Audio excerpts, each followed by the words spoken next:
So in these three pictures, now you can actually see an oasis of green boundaries surrounded by the dry sands of desert. So you would actually come up some questions, like for example, how these plants survive? Where does the water come from? So the answer is that the water for a desert oasis flows out of a spring. So groundwater may be the only source of clean fresh water in arid region, which includes the desert. Na we all know naman na desert is it is rare to find a water supplies since desert is very hot and it is the water easily evaporates. So also in temperate or humid regions na, even though there is water supplies na, it is not also safe to use that water because it is polluted or contaminated. So we can actually obtain groundwater either from wells or springs.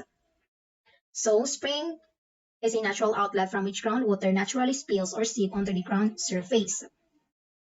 So yung spring mismo is from the groundwater. So yung groundwater na nagbibigay talaga siya ng, may natural flow talaga na lumalabas na water. So, spring provides fresh, clear water for drinking or irrigation. It also provides a source of the water that helps to keep the stream or lake filled. So, springs form in a variety of geologic settings. So, for the figure A, groundwater reaches the ground surface in a discharge zone. So, yung water table, as you can see, this one, it is actually a boundary between the soil surface, which is the unsaturated zone, and the groundwater, it is the saturated zone. So, for example, umulan. So, yung water, yung rainfall, na papasok siya dito sa soil surface, which is nag-absorb siya. I-absorb niya yung water, yung rainfall, then, yung rainfall naman na bababa siya sa groundwater, then, magkakaroon ng discharge.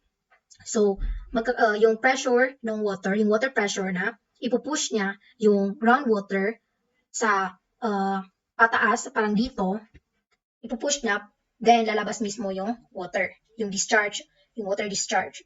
So, that is what we call spring. So, recharge is the surface water has infiltrated the ground surface.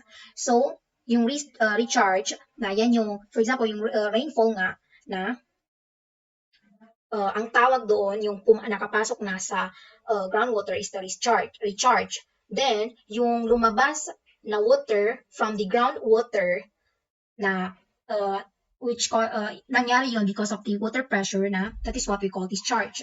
So for the figure B, where groundwater reaches an impermeable barrier, it rises. So dito naman, na we can see here, diba may fault dito. Ibig sabihin barrier siya, which is impermeable, ibig sabihin hindi siya nag-absorb, na mag-collide siya with the groundwater, na papasok din dito yung pressure. So, kapag pumasok yung pressure, ipupush nung water pressure yung groundwater para lumabas yung water, yung this one. So, that is what we call spring. As for the figure letter C, the groundwater seeps where a perched water table intersects a slope. So, the slope is here. Slope na, parang C curve siya. This one, it is the land surface. Na, mag-intersect siya with the groundwater. So, pagka nag-intersects yan, na, lalabas yung water from the aquifer. So, nandito yung perch aquifer, then sa baba yung water table, then dito naman yung slope. So, by that na nag-intersect sila, na doon lalabas yung water. Yung spring, water discharge. So, for example, na itong spring on the wall of the Grand Canyon. So, this is the spring. So, behind that na, may nag-intersect din na slope. So, dito yung may nag-intersect din na slope at saka groundwater. So, kaya nagkaroon ng spring dito. So, for the figure letter D, groundwater seeps out of a cliff face at the top of a relatively impermeable bed. So, this one is the cliff. this one. Then, for example, umulan, then papasok siya sa permeable layer. Permeable na, just like the sponge. So, uh, great absorber. Kapag permeable, ibig sabihin nag-absorb yan. So, pagka nag-absorb niya yung ulan, lalabas naman siya sa impermeable layer, which is not, hindi siya nag-absorb. So, dyan lalabas, then, sa cliff na. So, cliff is a steep rock face, especially at the edge of the sea. So figure letter E, a network of interconnected fractures channels water to the surface of a hill. So these are the fractures. Is any separation in a geologic formation, such as joint or a fault that divides the rock into two or more pieces. So, dyan na yung ground surface na mag-intersect siya sa mga fracture na yan, which sa dito na may aquifer na papasok din dito yung pressure para may push na yung water sa surface. So, nandito.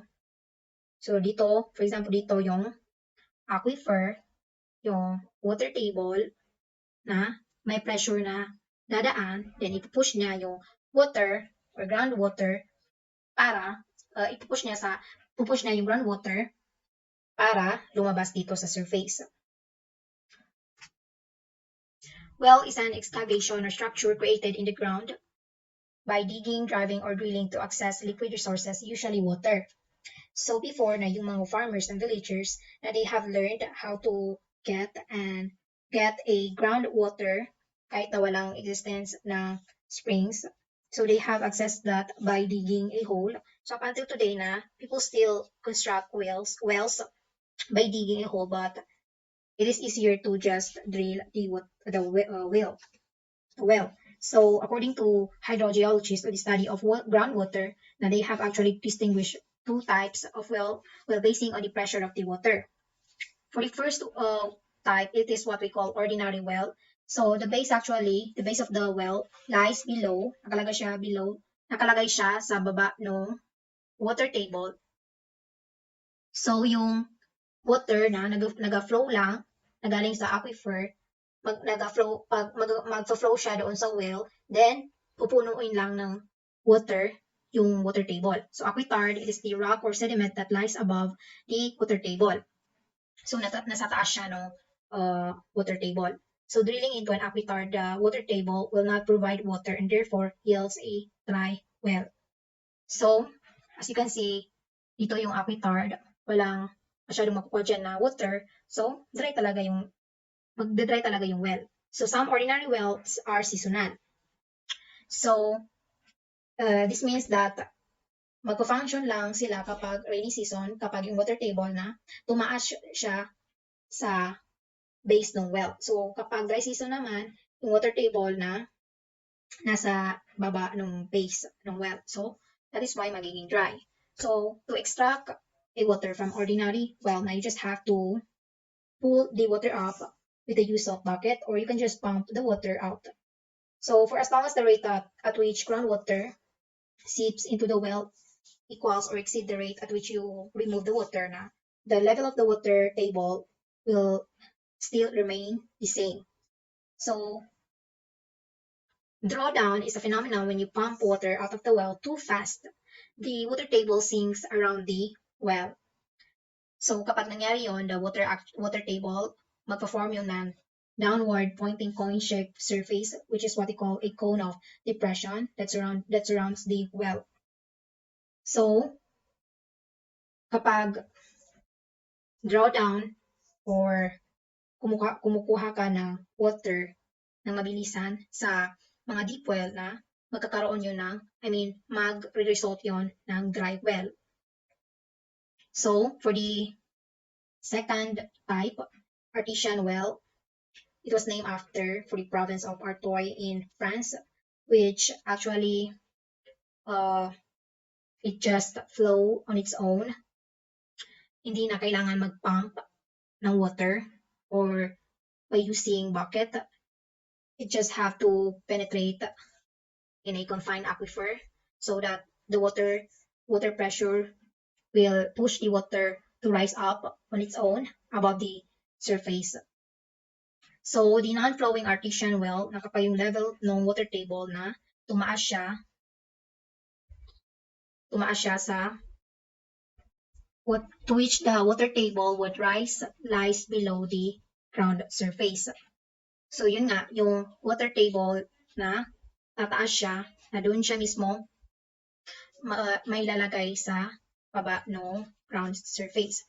While flowing artesian well, if the level lies above the ground surface. Hot springs around 60 CE. So the Romans actually occupied Britain to build a public bath house. So it is now called as the city is now called as Bath, City of Bath, England. So the soldiers actually just go there to relax. So it is known as Roman Bath, are a well-preserved thermae in the city of Bath, Somerset, England. Thermae, it means that it is a facility for bathing. So it is defined as natural springs whose water has a temperature of between 30 degrees Celsius and 104 degrees Celsius, which form in two types of geologic setting. So when we say geothermal gradient, it is the rate of temperature change with respect to increasing depth in Earth's interior.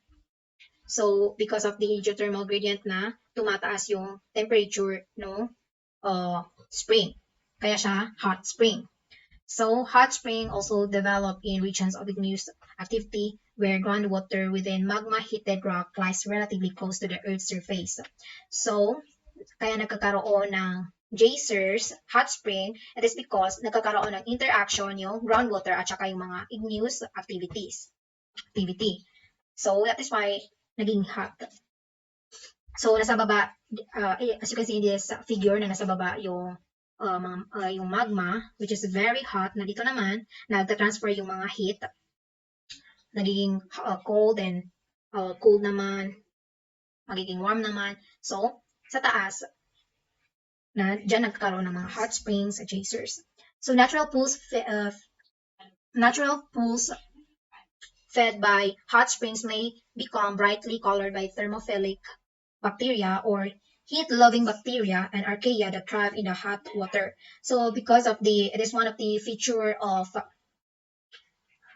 hot springs na may mga heat-loving bacteria pa rin and archaea na nagpo-produce sila ng color which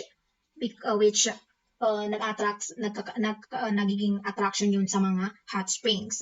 So it is because of the bacteria and archaea. So yung geysers, a fountain of steam and hot water that erupts episodically. So it comes from the name of the Icelandic spring, geyser, and the word for gush. So paano ba na-form yung geysers? So below the geyser na may mga interconnected fractures doon, which yung fracture contains a very hot rock, then nagkakaroon ng heat transfusion from rock to the groundwater, and in that way na tumataas yung temperature ng water.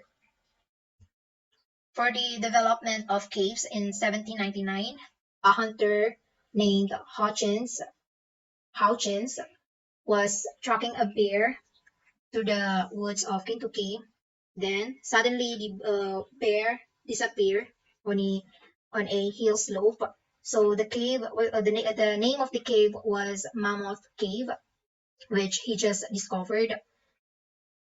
So nung pumasok siya doon sa cave na he saw a network of natural tunnels and room or chambers. So the distance as he walked through the entire network na, it would extend for 630 kilometers. So for the most large cave networks na, it was developed in limestone bedrock because the limestone actually dissolved easily in acidic groundwater. So for the cave formation, nangyayari yan below the water table. So for in this region, groundwater acidity remain high. So yung mixture ng groundwater at saka yung mga rainwater which contains with dissolved ions na yung mga groundwater rin na faster, parang fast yung pag-flow nila. So the character of cave networks na, which include the rooms or chamber, it is large open spaces, sometimes cathedral-like ceilings, and tunnel-shaped or slot-shaped passage. So the shape of a cave network, actually, the shape of the cave network, which reflect in different variation in the composition and the permeability of the rock from which the caves formed. So the larger open spaces develop where the limestone is most soluble, which means that madali lang siya mag-dissolve. Tsaka yung pag-flow rin ng groundwater is very fast. So the passage in caves actually follow pre-existing jointing for the joint provide conduits along which groundwater can flow faster. So precipitation and the formation of cave deposits. So kapag yung water table na bumaba sa parang mas mababa siya kaysa sa level ng cave, na yung cave actually na magiging open space na yung mga parang yung laman lang doon is air. So yung mga places where downward percolating groundwater contains dissolved calcite, which came from the rock sa taas ng mga cave, and yung mga tumutulo lang sa nagaling sa ceiling, na yung actually surface of the cave actually change. It change. So as soon as the groundwater enters the air, by the time na yung groundwater na naka-enter sa air na, it actually releases some dissolved carbon dioxide and then mag-evaporate. Then, as a result na yung calcite na mag-precipitate out of the water, which produces travertine. So yung travertine, mag-form siya ng different and complicated shape cave deposits or speleothems. So spelunkers or cave explorers and geologists have actually developed a detailed nomenclature or mga pangalan ng mga different kinds of speleothems. So kapag yung water na yung mga tumutulo na water from the ceiling of the cave na the precipitated limestone na ang tinatawag nila doon is stalactite. So kapag yung tulo naman na nag-hit sa floor na, di ba yung kanina is isosceles like cone. Then ito naman is upward pointing cone. So ang tawag dito is stalagmite. So we can see here stalactite, nasa ceiling siya na tumutulo. So stalactite. Stalagmite na ibig sabihin ito yung tulo na nag-hit sa ground, stalagmite. Then yung isa naman is what we call flowstone, which is kapag yung process na yan na nag-continue for so long, yung stalagmite na mag-merge siya with the stalactite, which create a massive column na yung groundwater na mag-flow siya doon sa surface ng wall, then mag-precipitate para magka-produce ng drape-like sheets of travertine, which is what we call flowstone. So ito siya. For the formation of Cart's landscape, according to May Owens, look out her window on May 8, 1981, she actually discovered large tree in her backyard in Florida, but her home actually just suddenly disappeared. So when she actually went outside to see what's going on, she found out na yung tree actually rin na nawala. So when he investigate more na, nawala rin pala, parang yung whole backyard din niya na naging mas dumilim. So may nakita siyang pit which actually continued to grow for a few days until na-conquer na niya yung bahay ni Owen and other 6 buildings, as well as the municipal swimming pool, part of the road, and several car dealers' lot. So the question is, what had happened? So the answer is that the bedrock under Miss Owen town consists of limestone, so the water had gradually dissolved. Limestone is soluble in acidic water. So caves are covered. It is the underground openings that develop by dissolution. So some of it are large open rooms, whereas some are long and have a narrow passage. So underground lakes and stream may cover the floor. A cave's location actually depends on the bedding and joints. Because of it na mas nakikita kung paano nagfa-flow yung groundwater. Caves actually originally form at or near the water table. As the water table drops, cave empty of most water and becomes filled with air. So some locations na yung groundwater drips from the ceiling of a cave or just flow along its wall. So as the water evaporates and loses its acidity na, it produces new calcite and precipitates as speleothems. It can form into stalactites, stalagmite, columns, or flow stones. Karst landscape or distinctive landscape developed at the Earth's surface over limestone bedrock. In such regions, yung mga ground doon actually can be rough and where the rock has already dissolved along with its joints, where the roofs of caves collapse, then yung magkakaroon din ng mga sinkholes. Parang may mag-emerge na sinkholes. So if a surface stream flows into a cave network, we can say that the stream is disappearing. So in some places also na, the collapse of subsurface opening leaves behind natural breaches. So it becomes natural. The limestone to produce cave underground on May 8, the roof of the cave underneath Owen's backyard began to collapse, forming a circular depression called a sinkhole. So this figure, this is an example of sinkhole. Eventually, the sinkhole filled with water, and now it's a circular lake. So some of the sinkhole actually can just filled with water, but some are not kasi na it depends on its location kung saan magkakaroon ng sinkhole. A sinkhole can happen anywhere and very fatal. So sinkhole formation can take place without warning and suddenly has caused fatalities. Geologists refers to regions such as Central Florida where surface landforms develop as underlying cave network collapse as karst landscape or karst terrain named after for the karst plateau on the eastern side of the Adriatic Sea. Karst landscape are characterized not only by sinkholes but also by several other distinctive landforms. For example, na yung mga surface streams sa karst terrain, they can actually flow into the hole which are linked to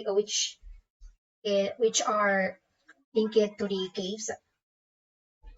For the disappearing stream, na they can actually emerge again from a cave. So in places where most of the ground has collapsed into sinkhole, the landscape consists of narrow reaches with bowl-like depression in between. So over time, the lower part of a ridge may erode away, leaving a natural breach. When these breaches collapse, all that remains are tall spires or pinnacles of limestone. So a karst landscape dominated by such pinnacles is called a tower karst terrain. So one of the world's most spectacular examples is the Guilin region of China that has inspired generation of artists. So for the freshwater challenges, so nowadays na, up until now, even before and up until now na, these problems have been existing and up until now we haven't find any solution, but we can actually try our best to lessen these problems. We can find a solution to actually prevent this. So for the vanishing rivers, rivers have been a very important water body, one of the water bodies that are very important in our daily basis, where we can actually get our drink, where we can where our marine system doon nagkakaroon ng life yung mga marine system, and it also serve as the sources for food. irrigation water, drinking water, power, recreation, and waste disposal. So further, agriculture actually have a particular fertile soil that are replenished annually by seasonal floods. Suddenly, in recent centuries, rivers have come under threat from a host of environmental problems. So, pollution, where society just forget about the water segregation, uh, garbage segregation. They just dump their garbage into the sewage to the runoff. The many pavements, they just spill the oil, which can be reused in gasoline, toxic chemicals from factories, excess fertilizers, and animal waste into rivers. By the time na uh, by the time na ma-full yung river na, hindi lang tayo yung not only us people yung maapektuhan, but also the life of their marine systems, such as the fishes, the different fishes, the coral reefs, and others. This way na mas magiging ma-expose tayo sa mga different problems by that na magkakaroon ng liliit yung resources natin from fishes, magkakaroon ng algal blooms where water becomes hindi na, yung water na hindi na pwedeng inumin because it is very dangerous.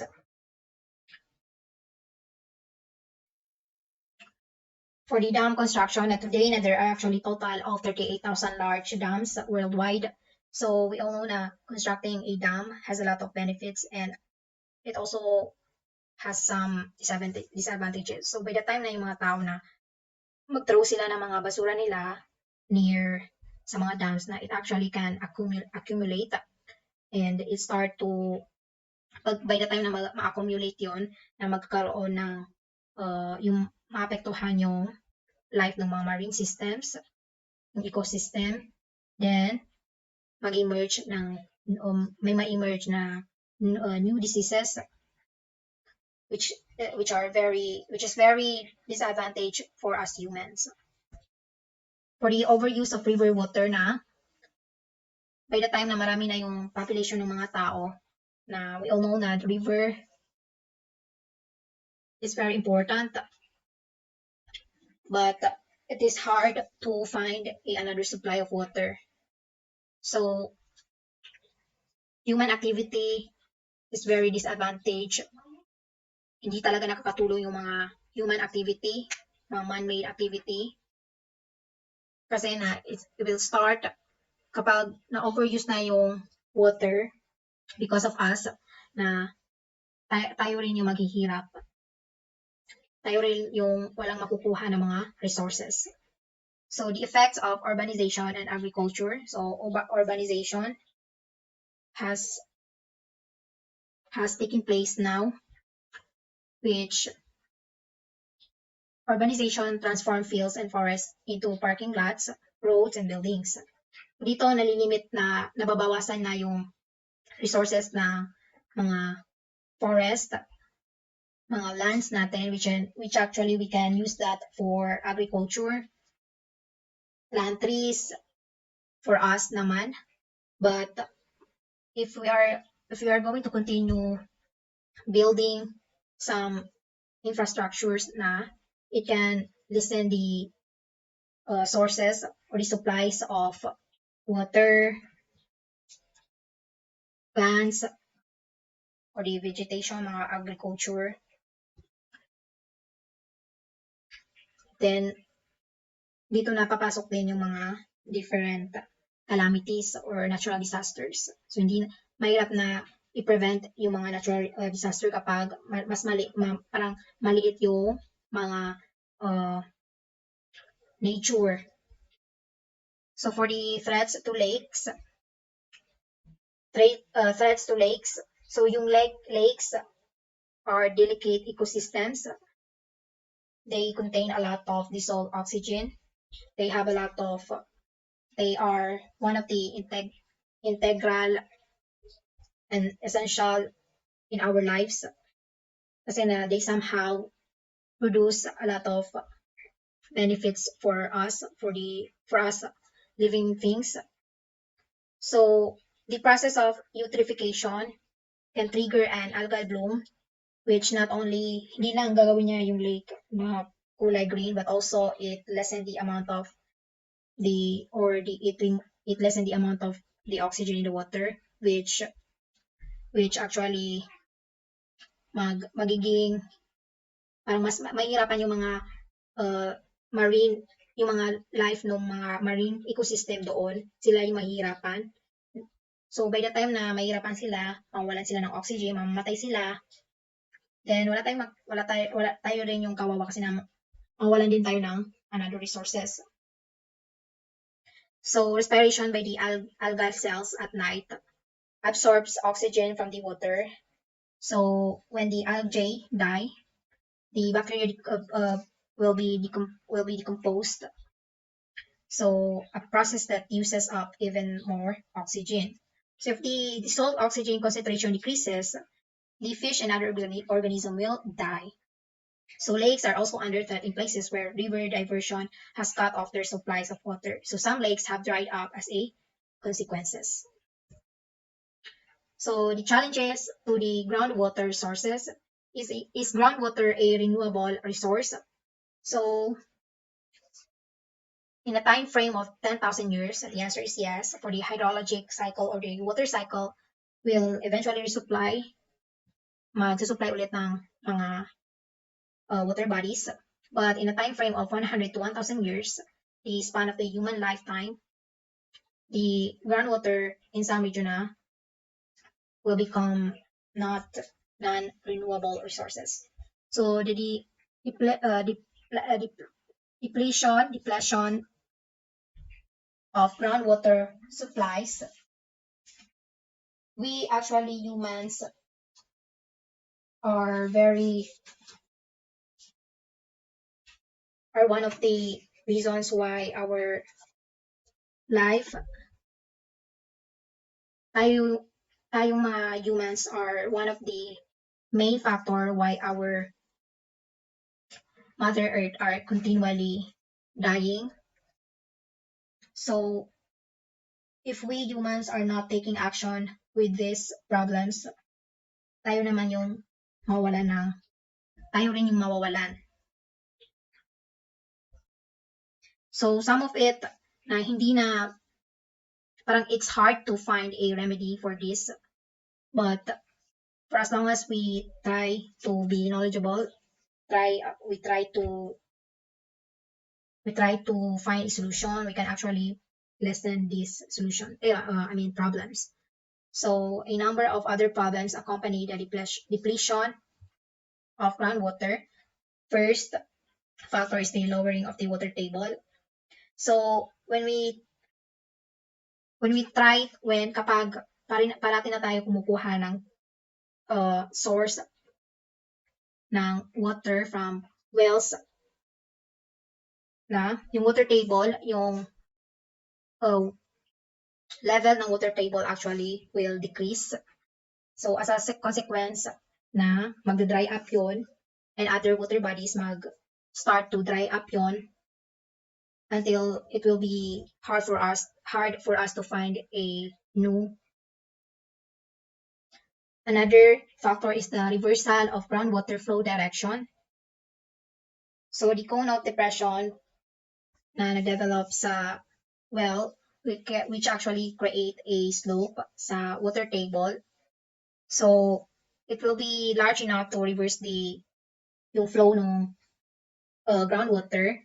So with that na kapag i-change yung flow noon, is marami yung papasok ng mga contaminants na papasok doon sa mga wells. So another factor is the saltwater intrusion. So in coastal areas na yung mga groundwater doon na nakalagay sa isang layer which sa taas ng salt water which has already entered the aquifer na galing sa mga ocean. So, yung pagkuha ng water from a well, very quick, very fast, can actually get a salt water. So the phenomenon is what we call saltwater intrusion. Another thing is the pore collapse and large subsidence.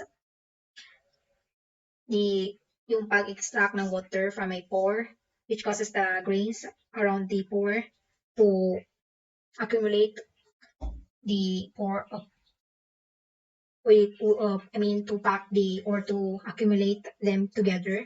So every time the pore collapse, it decreases the porosity or the permeability of the rock. Parang it's hard to absorb.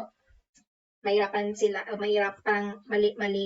yung pag-absorb ng mga rock or the other sediment, and malilesen din yung value ng aquifer. So yung pore collapse, i-decrease din niya yung laman ng aquifer, which causes the ground which is above the aquifer to sink and lead to fissures. For the natural contamination of groundwater,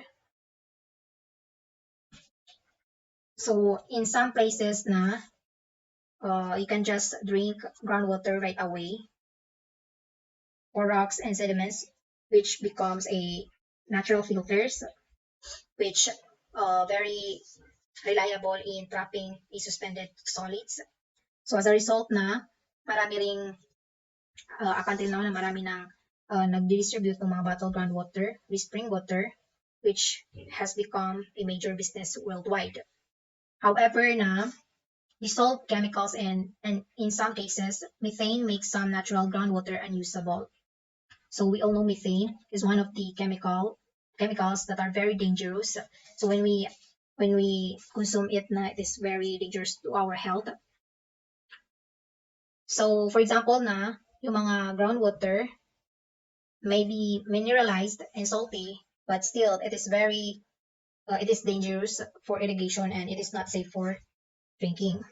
So for the groundwater that has passed through from limestone or dolomite, it may contain dissolved calcium and magnesium ions. This causes and emerge problems for us consumers because carbonate minerals precipitate from it to form scale that clogs pipes, and because soap won't develop a latter in it. So groundwater also that has passed through from those iron-bearing rocks, it might contain dissolved iron oxide to form rusty stains. It might also it is very dangerous kapag ma-consume natin yung mga water that has passed through from iron, since in recent years na one of the growing concern is all about the arsenic, a very toxic chemical which has entered in some groundwater, especially in Southeast Asia. So marami ng cases dito sa Southeast Asia na nakakonsume ng arsenic. High level of arsenic, which can actually lead to very serious problems. So we must be careful in choosing a groundwater kung saan yun nanggagaling, kasi nakataya naman dito yung health natin. So contamination of groundwater by human activities. So recently, the amount of contaminant have been introduced into aquifers which are caused by human activities. The cloud of contaminated groundwater that flows away from a contaminant source is called contaminant plume. So in some cases we can clean up groundwater contamination via natural process. For example, for clay bind to some contaminants, then oxygen in the water which react and destroy others, and the natural bacteria which can in the water which can actually metabolize with others. But not all the natural processes can remove all the contamination. So the hydrogeologists try to remediate the situation. So they track the direction of the plume flow and close wells in the path of the plume to prevent the consumption of contaminated water. So they still try to remove and clean the groundwater by drilling a series of steam injection wells. So steam injected into the ground, which actually pushes the contaminant, and they actually pump out of the ground and sent to a treatment plant. So recently also the hydrogeologists have begun exploring on how to clean a groundwater. For example, na they actually build a reactive barrier, an underground wall of material, like for example na yung iron fillings na nag-react siya with the contaminants in the groundwater and cause the contaminant to precipitate as solid and remain trapped in the barrier. And also, they inject oxygen and nutrients down well into the plume para to foster the growth of bacteria. Then, by that na mag-react yung mga bacteria with it, and then mag-break down yung mga contaminants. So these cleaning techniques are very expensive, and we cannot guarantee na fully effective talaga siya. So as human population increase, mag-increase din yung pag-use natin ng mga surface water or groundwater, tsaka yung mga supplies ng fresh water na mas magiging precious para sa atin. So access to water has become a particular challenge for all of us in extreme environment such as the deserts. So thank you very much for listening, and I hope you learned something. So by the way, this is reporter Ashrafa and Malawi.